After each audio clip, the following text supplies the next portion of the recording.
As we think about Washington, D.C., we think about the national museums that are here. We think about the White House. We think about the Lincoln Memorial, the George Washington Memorial, and we think about Arlington National Cemetery, where many of our men and women who fought for our nation gave the ultimate sacrifice and are buried there. But what you don't know is the interesting, unforgotten history about Arlington Cemetery to the main story, which is Section 27. And Section 27 has a very, very rich history. It contains the untold story of African Americans, and that's actually how Arlington National Cemetery started. And most people don't realize that. Now, Bismarck talked about genealogy and his family.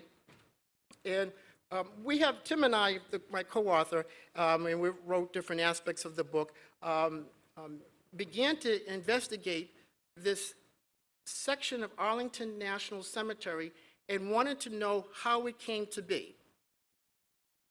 And what's most interesting when you go to Arlington National Cemetery, number one, this is the first part of the cemetery, and number two, it contains a large number of individuals who are not military men or women. They are civilians. And what happened during the Civil War, the contraband fled from their enslavement. They came north. When they came to Washington, they were so sick, many of them never saw their freedom. And as paupers, they had to find some place to bury them, and they were sent to Arlington Plantation. General Meigs was determined he was going to ruin the property of his once mentor, Robert E. Lee. And when Robert E. Lee left the Union Army and went to the Confederate Army, there were many, many Army men who felt that he was a traitor.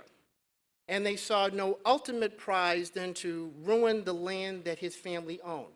Now, Robert E. Lee didn't own that land, oh, by the way. That land belonged to his wife. And there's a big story about that. She's descended from George Washington Parke Custis, who was the adopted son of George Washington and the biological grandson of Martha Washington. So there's a long history behind that. And we're going to delve into this a little bit more. Now, our presentation here is we're going to keep with the theme of the military, but the military is so much broader than this here because there's a story behind the military, which I think many of you will appreciate. And many of you who are from the Washington, Maryland, or D.C. areas, in fact, you probably have ancestors that are there buried at Arlington National Cemetery and may not even know it.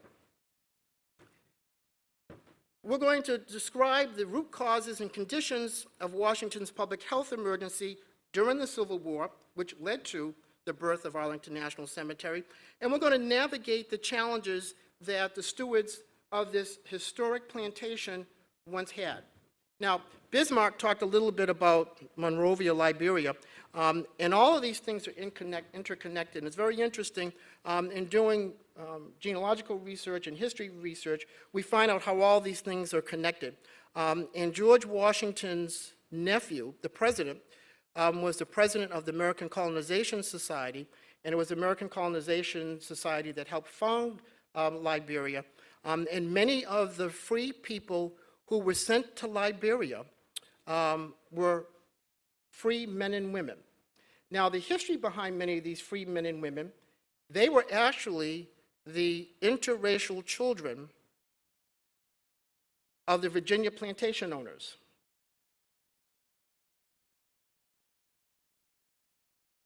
And let that resonate for a second. They were the first ones that went there in the 1820s and 1830s. Now, many of those plantation owners, they sent them with money and food and clothing and helped build schools and housing. And many of those original plantation owners, their wives didn't want their interracial children around, so that was a wonderful place to send them back to Africa.